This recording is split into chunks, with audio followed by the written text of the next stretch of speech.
Hello students and welcome back to Unique Academy. Today we are going to continue with our third unit, which was arbitration, tribunal adjudication and alternative dispute resolution. In our very first class we have covered adversarial system as well as inquisitorial system. Today we will be studying introduction to ADR or alternative dispute resolution. Now without wasting any more time, let's begin. Adjudication and alternative dispute resolution. In our previous class, we have studied about adversarial judicial system as well as inquisitorial judicial system, and in this class we will study about alternative dispute resolution. Now about the techniques of alternative dispute resolution, we will continue that in our next class. But before that, we need to understand that alternative dispute resolution is different from adversarial system as well as it is different from inquisitorial system, and it is a less formal method of resolving your disputes. In fact, ADR और alternative dispute resolution is something जो India में बहुत पहले से follow किया जा रहा है. इंडिया में जो हम लोगों का प्रॉपर फॉर्मल कोर्ट सिस्टम आया है, एडवर्सेरियल सिस्टम आया है, वो इंट्रोड्यूस किया गया था during colonial era. That was introduced by Britishers. But even before that we had disputes, और हम लोग उन्हें कैसे सॉल्व करते थे? By negotiation, by mediation, and those are actually types of ADR. Now let's start with today's class. Alternative dispute resolution. Alternative dispute resolution system refers to the use of non-adversarial techniques of adjudication of legal disputes. Now we will study in depth about these techniques, few of these techniques which are non-adversarial in nature. So अगर आपसे पूछा जाए कि ADR is non-adversarial in nature, okay? The history of ADR in India predates the modern adversarial model of Indian judiciary. ADR was used in India even before we started following adversarial system. The modern Indian judiciary was introduced with the advent of British colonial era. Courts in India were established to have a place a uniform legal system on lines of the English court. Why were we introduced to this new formal system अगर हमारे पास already ADR था? This was introduced in India by Britishers during colonial era, and this was done so that we also follow somewhere the lines of law and system, adversarial system, which was actually being followed in Britain or by Britishers. However, even before the advent of such formalistic model of court and judiciary, Indian legal system was characterized by several native ADR techniques. Now, इस point से जहाँ पे first line में लिखा है such formalistic model of court, it is clear, it is understood कि ADR is a informal way of resolving your disputes. Benefits of ADR. Now we need to know कि ADR तो कुछ है, कुछ techniques होती हैं which are non-adversarial in nature, and those are termed or categorized as ADR. But benefit क्या होता है? हमें ADR क्यों चाहिए जब हमारे पास already courts है, adversarial system है, भले ही formal है पर एक system है, judiciary है. The ADR method are speedier. सबसे पहले तो they are more speedier as compared to our courts. They are informal and they are cheap. Cheap मतलब इतना पैसा नहीं लगता, कोई लॉयर फीस नहीं होती इतनी हाई फाई, कोई आपके और एक्सपेंसेस नहीं होते इतने हाई फाई जो कोर्ट में होता है. Second point is ADR provides a more convenient forum to the parties who can choose the time, place and procedure for conducting the preferred dispute redressal process.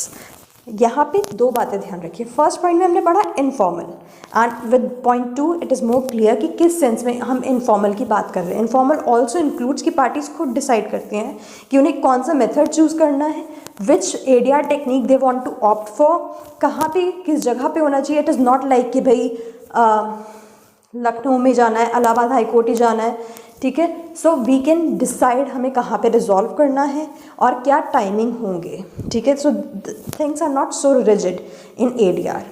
If the dispute is technical in nature, parties have an opportunity to select the expert who possesses the relevant legal and technical expertise.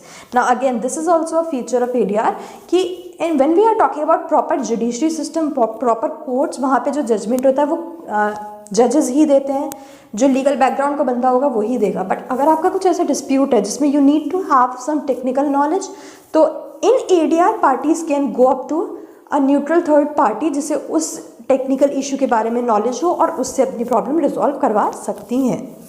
ADR provides the flexibility to even refer dispute to non-lawyers. For example, several dispute of technical characters, dispute pertaining to the regulation of the, such as dispute pertaining to the regulation of construction industry are usually referred to engineer rather than lawyers. इन्होंने example भी दे दिया है और in fact हम आगे जब पढ़ेंगे mediation conciliation के बारे में तो आपको और अच्छे से समझ में आ जाएगा।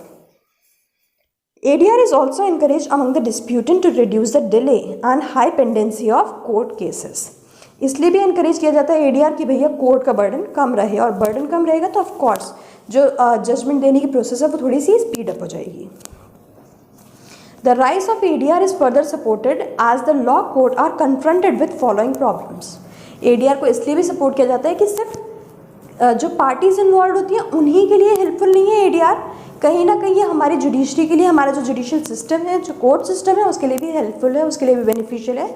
और वो हम अब देखते हैं कि उन्हें क्या क्या प्रॉब्लम होती है और क्या क्या प्रॉब्लम में ADR हेल्प कर सकता है।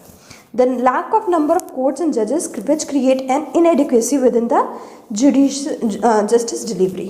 फर्स्टली हमारे पास एडुकेट नंबर ऑफ जजेस और कोर्ट्स नहीं हैं, जगह जगह हर गाँव हर मोहल्ले में नहीं है, ठीक है।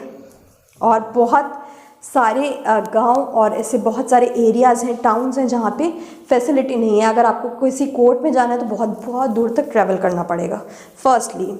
सेकेंडली जजेस भी इतने नहीं हैं, कोर्ट भी इतने नहीं है और उनके पास एरिया इतना सारा होता है। Of course the number of cases they have to handle is high, जिसकी वजह से पेंडेंसी भी हाई होती है। The increasing litigation in India due to increasing population, complexity of laws and absolute continuation of some pre existing legal statutories. Now second is कि भाई litigations बहुत बढ़ रहे हैं, लॉ कॉम्प्लेक्स है, प्लस कुछ चीज़ें जो ऑब्सोलीट हैं बट अभी तक उन्हें प्रॉपर लॉ में चेंज नहीं किया गया है। कुछ ट्रेंड्स हैं जो अब फॉलो नहीं होते, they are obsolete in nature, ठीक है।